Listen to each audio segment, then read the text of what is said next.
Hello, thanks for joining us. I'm Scott Cook. I am the Communications Director here at the South Carolina Department of Consumer Affairs. We are talking about our 2024 ID theft and scam report this morning, so we appreciate you guys being with us. So now we'll kind of talk a little bit about identity theft and what we're here to talk about today. So before we kind of get into the numbers on the report, we're going to talk a little bit of just kind of about what identity theft is and how we kind of defined it. And we look at it as when someone uses your personal or financial information without your permission, and they're using that to commit kind of fraud with that information. So usually it's kind of a monetary transaction that they're trying to take with that. And basically they can do anything that you can do with your identity. So they might try to buy things with credit cards, debit cards, financial info, things like that. They might even try to get new credit cards in your name, loans in your name, that type of stuff. They may open up a new phone, electricity, gas account. They can steal your tax refund. I know we're just kind of finishing up tax season, so hopefully you've already, submitted your taxes and that kind of stuff. But, they can use your identity, your social security number, that type of stuff to steal your tax refund or to create kind of a fraudulent refund altogether. And they can use your health insurance information to get medical care.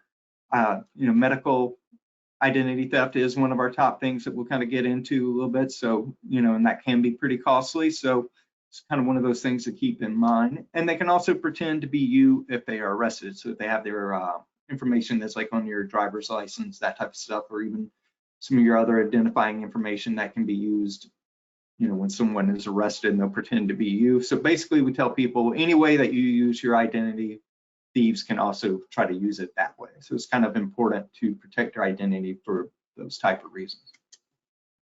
And how does it happen? A lot of times it's us, kind of the thing that we can control is ourselves. So a lot about what we talk about is some of the things that you can do to kind of help protect yourself. I know it's kind of frustrating a lot of times. People say, I shouldn't have to do this.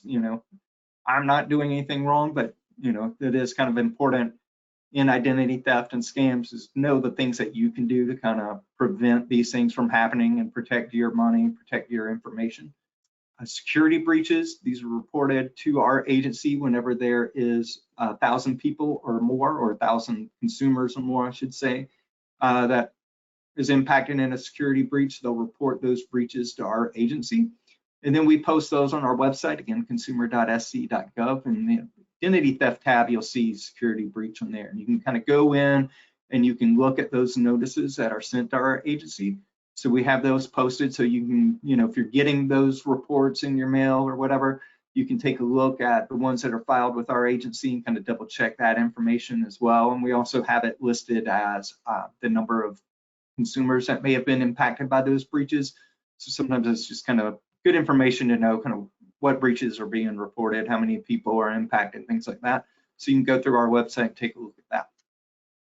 Lost or stolen wallets is a common way that identity theft happens. So, really think about what you're carrying in your wallet. I know we've had people who've worked here before said they've had their, purse lost or whatever, and then they go back and realize their social security cards are in there. So then it's kind of taking steps to protect yourself at that level. So really kind of the thing you can do with that is just kind of leave those social security cards and things that you're not using every day, leave them at home. Don't put them in your wallet in case they do get, lost or stolen. That will really kind of be a big step that you can do to kind of protect yourself with that. Theft by family and friends, unfortunately, that is something that is reported, where somebody's family member or somebody that's close to them is the one who's taken that information and used it to create new accounts or whatever. So, that is kind of one of the things that we look at. Dumpster diving is pre-approval offers that may end up in your mail. That's kind of something you want to take a look at. Shred that stuff. If you're getting those type of things in your mail, you might want to consider shredding it or getting rid of it in a different kind of way. So dumpster diving is kind of one of those things that can happen to get, that information from someone. And stolen mail, again, is kind of that pre-approval offer things that may be coming in. So really kind of think about what's coming into your mail. If there's things that you can just do electronically, have those accounts, that way where you're monitoring them online, that might be something to consider as well. So these are all kind of different ways that identity theft can happen. And so now we'll kind of look a little bit at our identity theft and scam reports, and we're going to start with our identity theft reports. And during 2023, all of these numbers are basically January 1st, 2023 to December 31st, December 31st of 2023. So during 2023, we had 346 reports of identity theft filed with our office. And that's pretty similar to what we saw the year before. So about 359 reports. So, hasn't shifted that much as far as the numbers from year to year with that. We'll also talk a little bit kind of about the types or categories of identity theft. We kind of look at how these things have happened and the ways that people report it. So when people report with us, they fill out a little bit of information about what's happened, how they were notified, things like that. So that's a little bit about what we'll be looking at. We'll also look at age and some things like that in the report. Financial accounts, these are a lot of times when we see, withdrawals from the bank account that you can't explain, might be something like that. Or maybe you're not getting your bills or other mail on time. It can be a debt collector that calls and says, you've got this money that's owed to you. So it's really kind of those types of things. Might be some extra charges that's showing up on your credit report, something like that. So when we're talking about these financial identity theft, it's really kind of those misuse of financial accounts. So it could be, an existing ATM, debit, credit card, might be your checking account, something like that, or it can be new accounts altogether. A lot of times identity thieves go in, kind of open up those new credit card accounts. They might try to get a loan, something like that. I know I've had situations where somebody tried to open up a credit card in my name.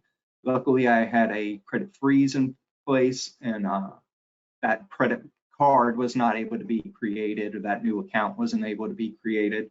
So I got that notification, that somebody was trying to do that, and it was stopped because of that freeze. We'll talk a little bit more about the freeze in a little while, so we'll get into that. But if you haven't put a freeze in place on your credit reports, we really encourage you to do that. That would be one thing that you can do to kind of help stop some of these financial identity thefts from happening. Government, that could be things like your tax fraud, again, disability. You might be applying for these types of services and you're getting denied for those things, or Social Security, unemployment, things like that. And if you're getting denied for it, you should be able to qualify. You can take a look and see kind of what's going on with that. And usually they'll kind of tell you why. So if you're getting these types of services denied, you might want to look and see what's going on with that. A lot of times, they might be applying for these types of services in your name. So, again, with taxes, you might be going in to file your taxes and find out somebody's already filed a tax return. So that's kind of the type of thing that we're talking about with this. And medical theft, this is kind of when somebody either steals or uses your personal information. That might be your Social Security number, your Medicare number, your health account numbers, things like that. And they're using it to commit fraud, basically following false claims with your name or your information. So they're trying to basically pay for these things with your information, right? So this kind of one of those, and sometimes you might see like your health plan reject a claim, and they might say you've already exceeded the amount you're allowed to spend. So that would be kind of something to take a look at then, go into those records, see, how those claims are being filed and if it was something you filed or not. Sometimes they'll say they won't cover something maybe because of a condition that you that they'll say you have, but it's something that you don't have, and that might be something you need to look. Maybe somebody's used your name and Social Security number and filed these claims using your information, and they're doing that to get service for something that's not intended for you. So our report, we also kind of break that down into kind of the percentages of these types of things. So you'll see financial identity theft was about 73% of the reports that were filed with our agency last year. 254 of the reports that were filed were financial identity theft. And a lot of times that's credit cards. So again, it may be somebody creating new credit cards, or they may be taking your credit card numbers and making those fraudulent purchases with that. So again, that's a big chunk, 73% of those that were filed with us last year. Those government government identity theft was about 16% of the reports that were filed with us, and medical made up just over 3%. And when we talk about kind of potential losses and actual losses with identity theft, we kind of break it out into that. And the potential losses, we had just over $578,000, and that's money that was reported stolen through identity theft that somebody was able to get back. So they may have found that this happened, they notified the credit reporting agencies, or they notified their bank account, their credit card account, and they were able to get that money kind of refunded or returned to them, having that kind of credited back to their account. So it was just over, $500,000.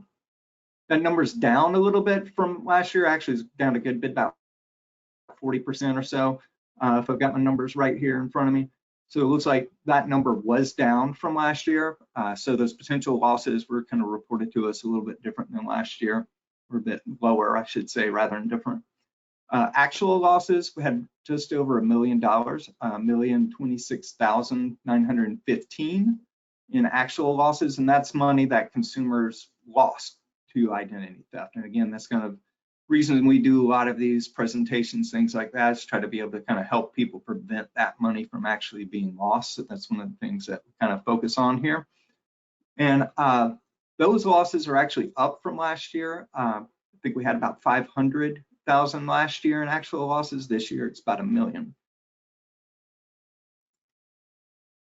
And one of the things that when people file identity theft and scam reports with us, they'll kind of tell us a little bit about their situation, their who they are, and a little bit.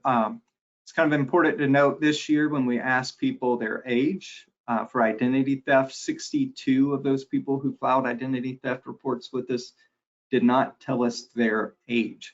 So that was kind of our biggest age group per se in this report. So we kind of really encourage people, if you're filing these types of reports for us, if you can, just provide a little bit of information for us, and it just kind of helps us understand kind of who's being targeted with these things and who may be falling victim.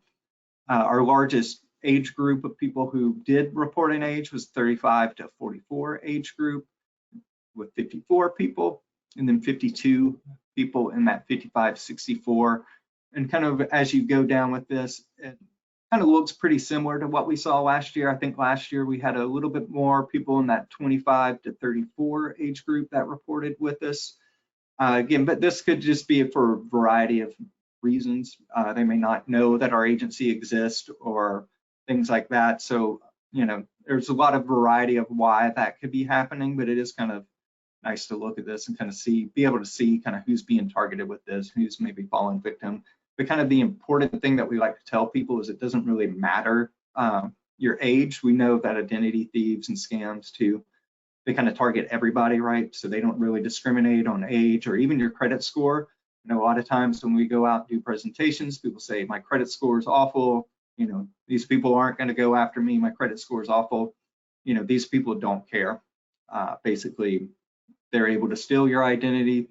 They're going to do it anyways and kind of use that to open up these accounts and things like that. So even if your credit scores, things like that are low, realize that you too can be a target of this, that they don't really discriminate on that type of information. They don't care.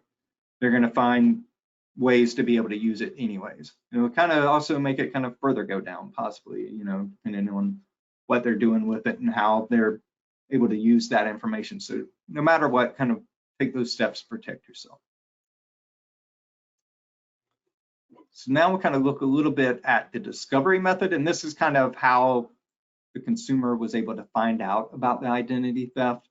Our number one way last year was business notifications. So those are things where you're going in, you're getting those either applying for things or getting notices back on applications from things, but basically businesses are notifying people that something's going on, that they're not able to get through with that transaction or whatever. So a lot of times business notification was the number one method there. 79 people out of those identity theft reports were those business notifications. Bank notice is also pretty high on there, and that's pretty similar to what we've seen in the past with these reports. Government notification, again, that may be you're applying for Social Security or Medicare, something like that, or even, those types of services and you're getting, either denied or something with them about the way your accounts are being spent. So that's kind of what we're talking about with government notification. Collection notices, maybe those types of things where somebody's contacting you about, a debt that does or doesn't exist. In this case, it probably doesn't exist if you're getting contacted about a collection notice and they're looking to get money back for something that you didn't do. Credit reports, again, this is kind of the big way that a lot of folks find out about this type of stuff, just kind of monitoring those credit reports as frequent. I don't want to say as frequently as you can, but you want to do it a couple of times a year. We always say at least once a year, but if you're taking a look at these things a couple of times a year and just kind of going through and making sure things are accurate and that everything on it belongs to you, that it's not somebody else's, accounts that are being created. So credit reports can be a big way that you can kind of find these type of things. And of course, we also have a handful of people who notice things on their bank statements going through, maybe seeing charges that they didn't make. Credit monitoring services are also a way. Had 6 people report that they were notified by credit monitoring that something was going on with their accounts, that or their identity was being used in a way that they didn't intend to it. So those are services that can help you find these type of things. And again, we just had 2 people with tax notice this time around with that. Our report also kind of looks at the top counties where these identity theft reports came in. You'll see Richland County, we had 55, Lexington 30, and Greenville 26. Those were our top 3 counties for the numbers of people that reported to our agency. And our report, if you've downloaded that, it also kind of looks at per capita. So that numbers on that and kind of how things rank with that are a little bit different. So, with these, some of our larger counties, so you kind of expect those numbers to be larger. Some of our smaller counties may have a higher per capita, report, and that's just looking at how many reported, versus how many people are actually in those counties. So those numbers can be kind of high for some of those smaller counties. So if they just have a handful of people who reported something, and there's not that many people living there, those numbers may be a little bit higher. So this graph we just kind of look at that we have there on the screen: 55 people in Richland County, 30 in Lexington, and 26 in Greenville. And again, a lot of times with this, it may be not necessarily that identity theft is happening more in these areas, but they're just reporting it more. And it may be that these are the counties that know about our agency more and more likely to come to us and say, this has happened and we'd like you to help us with it. Our report also kind of looks at the scam numbers. And again, 963 scam reports came into our agency in 2023. We have the top 3 categories listed there. But you'll see 963 reports in 2023. The year before, we had about 600 scam reports that came in, so that number is up from the year before. Purchase scams is kind of our #1 scam that's reported to us, and this kind of describes itself, but a lot of times you may have an imposter business that tries to trick you into paying for something, and it's either a fake good, or a lot of times it's just something that doesn't arrive. So you've made that payment and it doesn't arrive. So if you're using the internet to make purchases frequently, I'd like to encourage people to kind of stick to those tried and true websites, things that are trusted. Those would be good to use.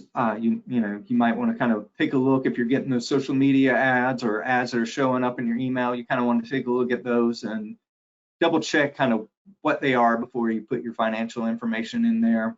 A lot of times, scammers will pay for ads on websites or social media or whatever.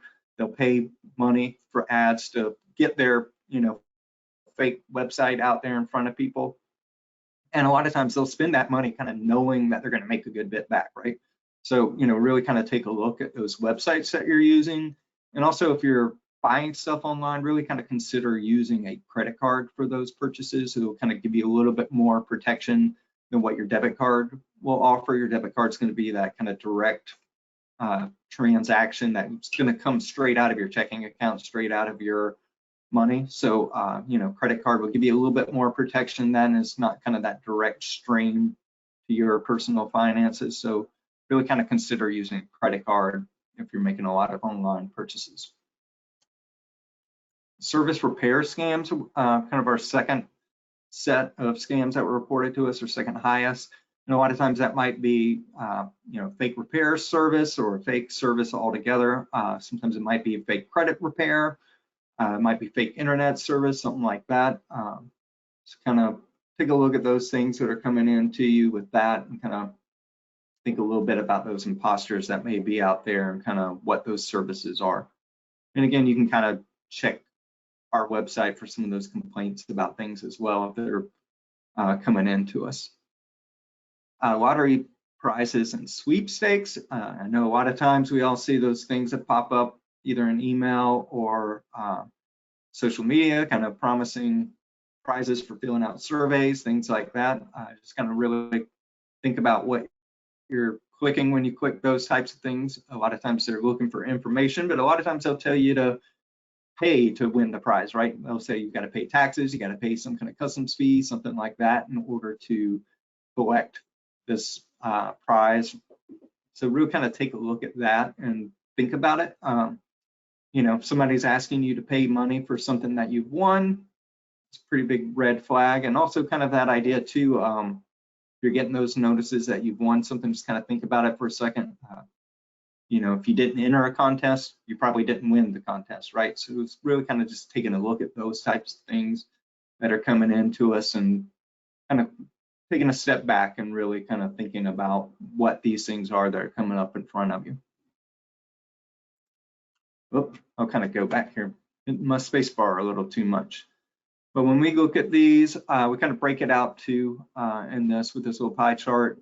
Our purchase scams, again, were the number one. We had 179 reports of those. Our service repair made up about 10%, or 103 reports of those that came into us. And our lottery prizes, sweepstakes, those were 100 reports, or about 10% of those scam reports that came into us in 2023. And again, we'll kind of look at this with our potential losses and actual losses.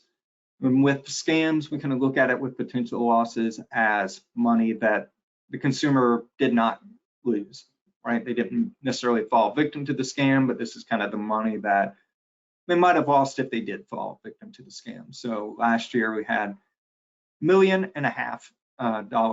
or 1.5 million, I should say. So 1,575,945 in potential losses. And when we get into our actual losses, that's, you know, actual money that's, you know, consumers did lose to scams. So, you know, close to $6 million in 2023. And again, that's kind of money that we would like to see stay with our South Carolina consumers and have them be able to spend the $6 million and not scammer. So that's $5,983,011 that was actually lost to scams in 2023. And again, that's kind of why we do a lot of these presentations, things like that, just really kind of helping people understand what's going on, and hopefully we'll be able to keep this money in the hands of South Carolinians and not in the hands of scammers. And those actual losses, looks like it's up about 40% or so from last year. And again, we have those reports on our website, consumer.sc.gov. So we have this year's report and last year's too. I know you keep hearing me say a little bit about last year. So if you're interested in kind of comparing the two, you can go in and look at last year's report as well. And again, we kind of look at age range of those who reported a scam with us. And our largest age range last year was that 65 to 74 age range, 204 people. I would kind of say it's important to note, you know, everything that we find out in the FTC, Federal Trade Commission, that they find out with scams. It's not necessarily that other people aren't being targeted by scams. A lot of times it's just this age group reports scams to us more often. They may know about us more likely than some of the other age groups. So we know, you know, young people are getting targeted with scams, and they are, you know, falling victim to scams. They may not be losing as much money, but they are kind of falling victim, you know, pretty frequently as well. So it's just kind of something to consider with that. But these are the kind of the reports that are filed with our agency. And again, that 65 to 74 age range, 204 of the reports came from them. Nearly 200 were in that undisclosed group. And again, that's just, people not checking that box for whatever reason. They may just not want to share that information for whatever reason. So, if you're filing one of these reports, would encourage you to do that. Understand sometimes people don't want to share that information, especially if you've been targeted with a scam or identity theft. A lot of times people are just kind of embarrassed about that and don't want to give away any more information, when they're filling in these reports. Can understand that, but if you're doing that, please tell us the age groups and those types of things. It just kind of helps us monitor things and kind of know who may or may not be targeted with these scams and identity theft. And again, we've got our other age groups in here. 55 to 64 was about 155, or 75 to 84 was 150 people, and it kind of goes down from there. So again, may just be that these age groups are reporting more to us and not necessarily, that they are any more at risk than the rest of us. We also look at the way that scammers contact us. Phone is, consistently our one way that scammers are contacting people in the state. In our reports, 462 of the people that filed a report with us said they were contacted by phone. And we know that these phone scams can be pretty, you can lose a lot of money through them. So when somebody's contacting you on the phone, they've kind of got that interaction with you. They're able to kind of talk to you. They may be able to convince you to do whatever they're trying to get you to do. If it's, give your credit card information over to them or give your social security number. We know that scammers can be pretty convincing, especially when they got you on the phone, and they can do that kind of legwork where they're, running their scenarios past you and using those fear factors or those other things to kind of convince you to give that information over to them. So phone calls can be a pretty big way that they get in touch with us, and they can make us lose money that way. But again, they're kind of using all those contact methods that we use. So any kind of way that we communicate, scammers going to communicate that way as well. Internet, that may be your websites that you're going to, things like that. We also look at mail and email. So those might be those phishing emails, things like that that are coming in. Text messages, we do kind of look at those a little bit differently. Our social media is at 30. Again, we kind of know these things are out there in social media. So if you're seeing these that way or in text or these other things too, you can report those to us even if you didn't fall victim. That's pretty important to note with all these scam reports. It's important for us to know what's happening and what's going on. So even if you didn't fall victim to these types of things, you can report it to our agency. It just kind of helps us kind of know the ways that scammers are contacting people in the types of things that they're trying to victimize people with. And again, we kind of look at the counties where these reports are coming through. With scams, we got Richland with 131 of our reports were from Richland County, Horry County with 88, and Charleston with 72. And again, if you're kind of interested in those per capita numbers, we have those in that full report that you can download. Again, it's attached, should see that there on the right side of your screen through the GoToWebinar platform. You can also download it on our website, consumer.sc.gov. Again, it's just kind of important to note that these are just kind of the places where people have reported that. And again, it may just be that they know about us in these counties, because I know we do a lot of presentations in these 3 counties particularly too. So it may just be that that awareness is there and they know to report these things to us. So, if you're, no matter where you are in the state, you're getting these types of reports or these types of scams that are coming to you on the phone or social media, email, whatever, you can report those to us and kind of help us know where those scams are taking place.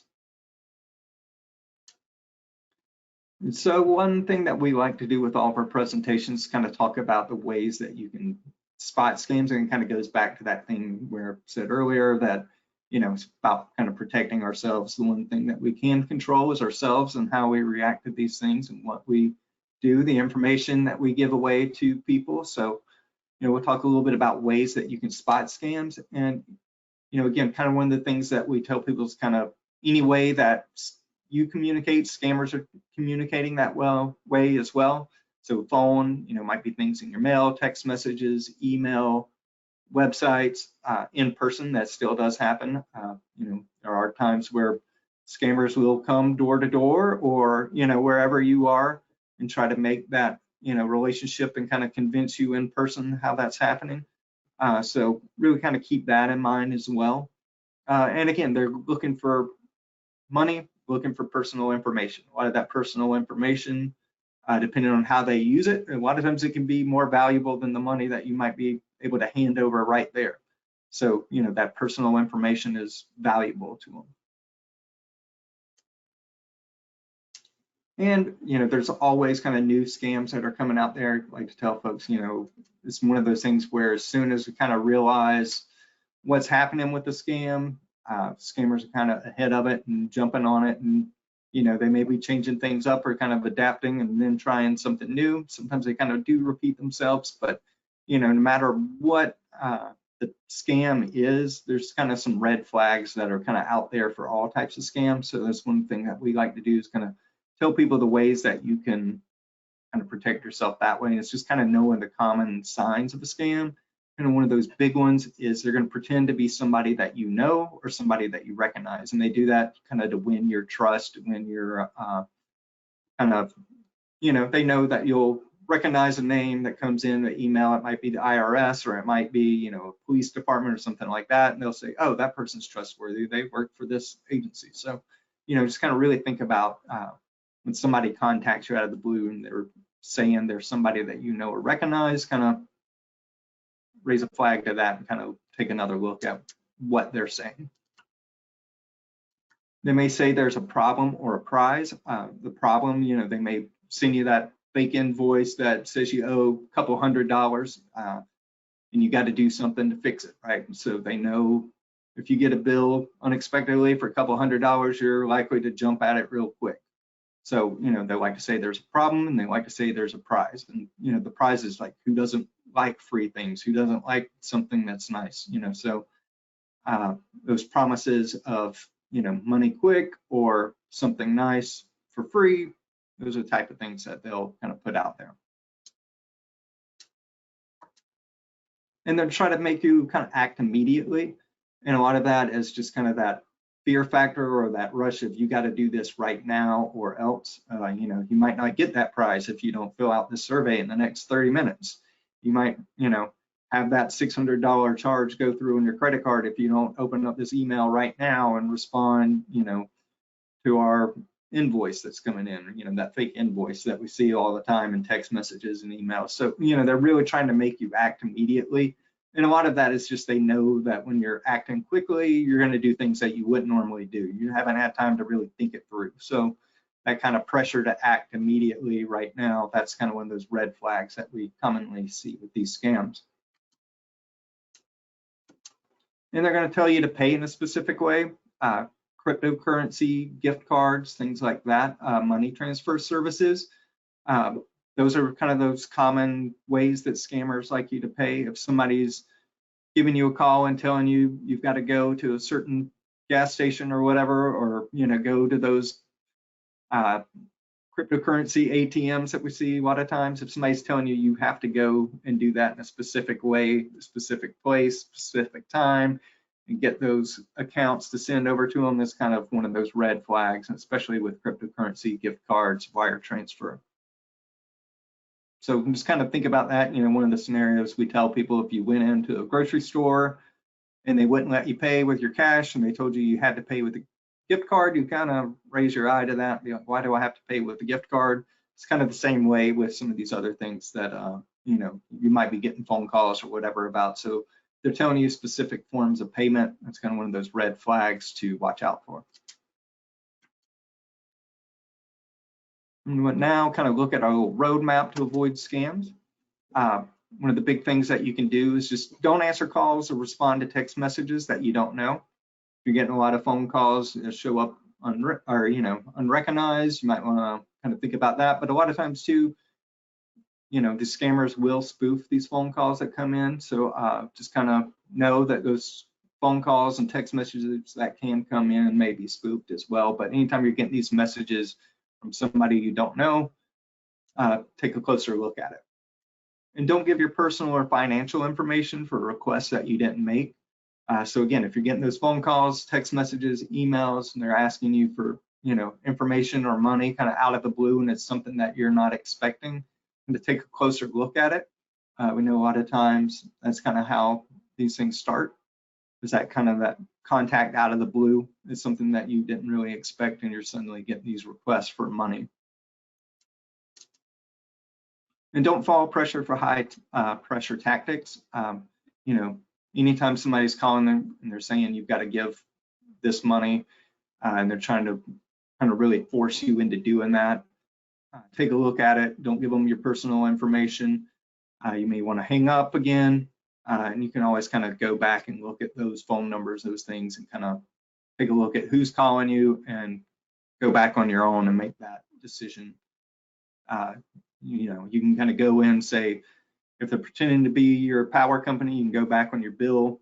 Usually on the back of your bill, there'll be a customer service number. You might want to take a look at that and use those phone numbers to contact people. So really kind of take a look at these high pressure situations that are coming in. And kind of, again, know the forms of payments that scammers like to use. Said it a minute ago, gift cards, cryptocurrency, wire transfers. Most legitimate companies aren't going to force you to pay in a specific type of way. So if somebody's telling you you have to pay this way, really kind of take a look at that and kind of know that that's one of those red flags, is when those requests are coming in for gift cards, cryptocurrency, wire transfers. And again, talk to somebody that you trust before you do anything. Maybe talk to a friend, family member, neighbor, somebody that you know, somebody that you trust, that you can maybe call up and say, hey, I've got this email or this phone call. They're saying that they want this information from me. What do you think about it? And a lot of times, if you're just kind of having that conversation with somebody, even sometimes as you just say it out loud to somebody, would kind of help you spot those things that are kind of those red flags. So, it's any kind of time that you can take a step back and talk to somebody else who will really kind of help you kind of fill in those gaps and when things may or may not be a scam. And I know I've had situations where I've gotten requests and I was about to go through with, things that were on the email, and I was sitting there talking to friends and say, hey, I got this email, this, and just actually saying it out loud. Sometimes you're kind of like, well, that doesn't really sound right now that I'm saying it out loud. So a lot of times, that will kind of help you too. And it's kind of taking that step back and not acting immediately, right? That was one of those things we said a little bit ago. That pressure to act immediately. If you're taking a step back and talking to somebody else, it'll kind of help you protect yourself a little bit in that way, where you're just not jumping the gun and acting before you have time to think.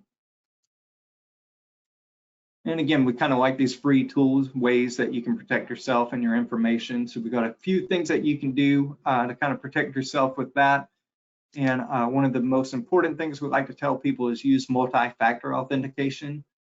And again, it's going to be something that you have to enter after your password. So if somebody's hacked your account, or your account's been breached in a security breach, that password may be out there in the public, or I don't want to say the public, but they're out there, with scammers and things like that. So if you've got multi-factor authentication, that will help you protect yourself, even if scammer or identity thief is able to get your password. You're going to protect yourself because you're going to have those extra steps that you have to take to get into those accounts. And it might be, passcode that you get sent to you in your text messages, or something on an app that you have to kind of just verify yourself. I know a lot of times I use the face scan with that. So any kind of way that you're kind of comfortable with, take a look at that. It doesn't really matter which one of these ways that you use, as long as you're using something to kind of make that extra step to make it twice as hard to get into your accounts. You might also want to set up the account alerts for your financial accounts. That'd be a good tool that you can use.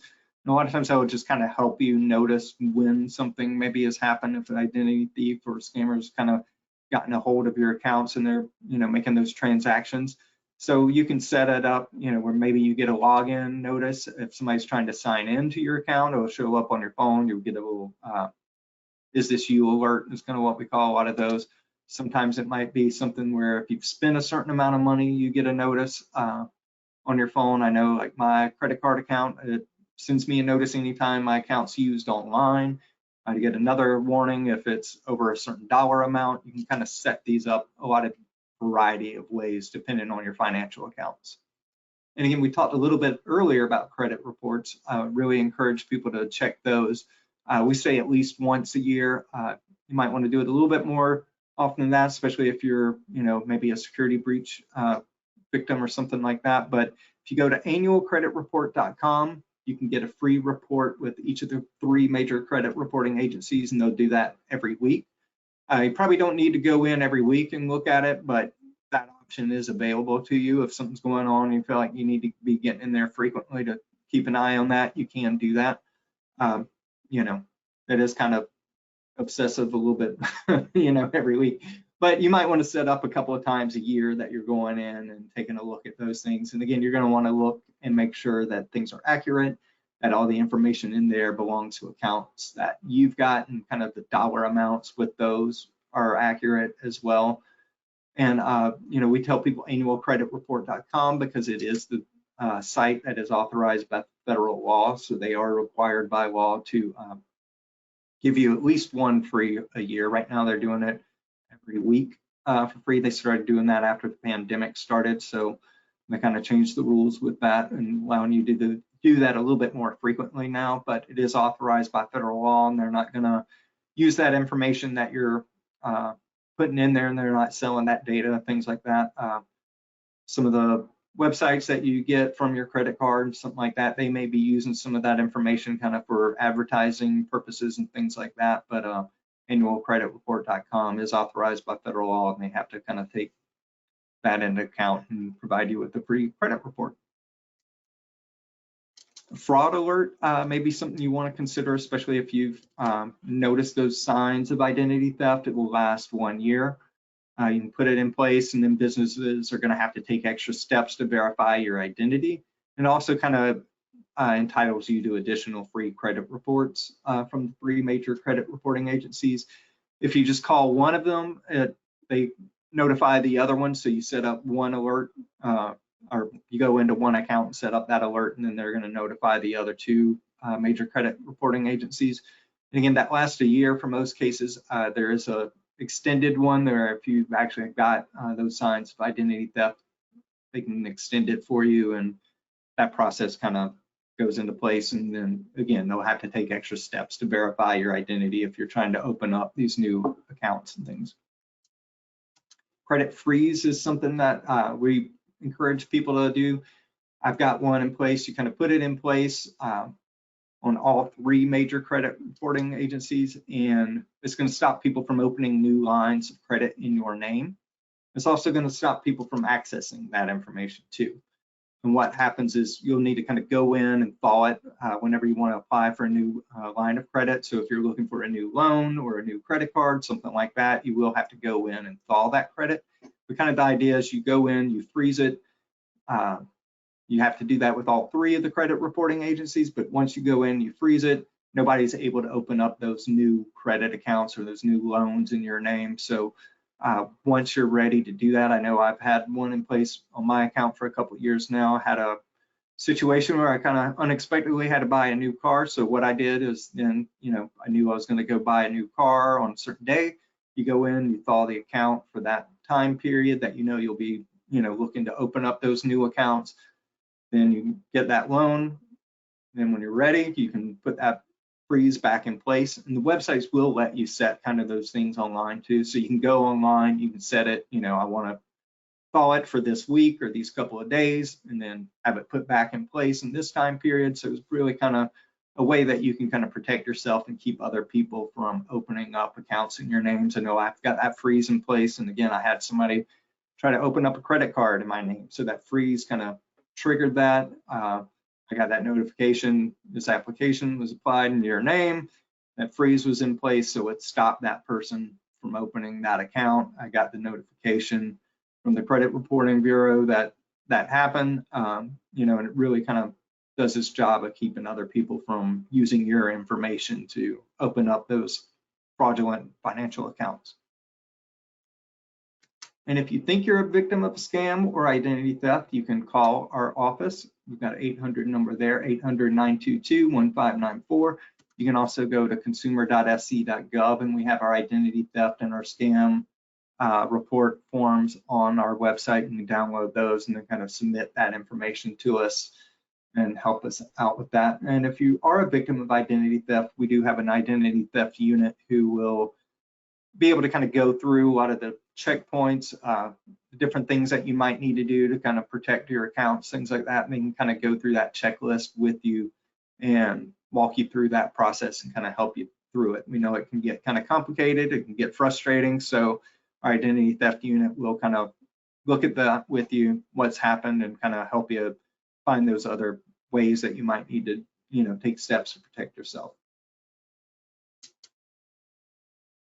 And we do have a little bit of time here. We can get a little bit of questions going. We'll look at my watch, make sure we haven't gone too long here, but we'll get to those questions in a second. If you aren't following us on social media, Facebook, Twitter, which is now X, you can follow us on those. We also have a lot of our webinars on our YouTube channel. So if you've missed a webinar that we've done, you can go to youtube.com/SCDCA TV and take a look at those. And hopefully we'll have this presentation up on our YouTube a little bit later this afternoon too. And again, we have a lot of free resources on our website, consumer.sc.gov. Ditch the Pitch is our scam prevention booklet. We have that on our website. We have our identity theft prevention guide as well. We've got all kinds of tools for you where if you think you're a victim of identity theft, you can go through and you can kind of look at some of those things. And again, got those forms for you on our website as well where you can report it to us. And I wanted just to kind of quickly show you this page. This is our consumer.sc.gov. If you're looking to find some of the reports that we have on identity theft and scams, you can go to that news section that we have highlighted there up at the top, and then you'll see the reports of one of those tabs. If you click that, you'll get our page where we have some of the reports that we put out throughout the year. And if you look at identity theft and scams reports, you'll see the last couple of years where we've put out this report that kind of looks at the identity theft and the scams reported to us in those calendar years. So again, the ones that we've been talking about today, they kind of apply to the 2023 calendar year. Now we'll kind of look to see if we've had any questions. I'm going to click in my box here, and it seems to be acting a little funny, so give me a second here. And as I kind of look at that, I'm going to go ahead and give you my contact information in case you guys need it. This is a pretty good question. We had somebody ask about email and passwords. They say they're on the dark web from a data breach. Should you change your email to a totally new email? One thing that we do tell people, if you're getting those security breach notices from any company, you'll want to take a look at that. One of the first things you'll want to do is kind of change all those passwords that may be associated with that data breach. So, if you know that account's been breached, go in. A lot of times those companies will kind of force you to do that too if they know there's a data breach. So, you'll go in, change those passwords right away to that account. And you might also want to change the password to some of your other accounts. We encourage people don't reuse passwords or use the same passwords over and over and over. If you've done that, you definitely want to change all the ones that may use that same password. But if you're not using a password manager, you might want to consider doing that as well. And that will kind of help you, come up with those new passwords too. And some of those password managers will kind of look at the dark web and those types of things where these breach data is being posted, and they'll look and say, your information was part of this breach and it's on this, dark web website. You might want to consider changing those passwords. So sometimes those password managers will kind of help you with that process as well. But yeah, anytime your information is there in a data breach, you're going to want to change those passwords, and you're going to want to, monitor your credit reports as well. Somebody's asked about a presentation that they would love to talk to us about a presentation. We do have our presentation request forms on our website, consumer.sc.gov. So, if there is a presentation that you're looking to get from us, you can go in, request that. from us. Again, it's in that little How To I section there at the top of the screen. You can click that and you'll be able to submit that request to us. Let's see, there's another one that looks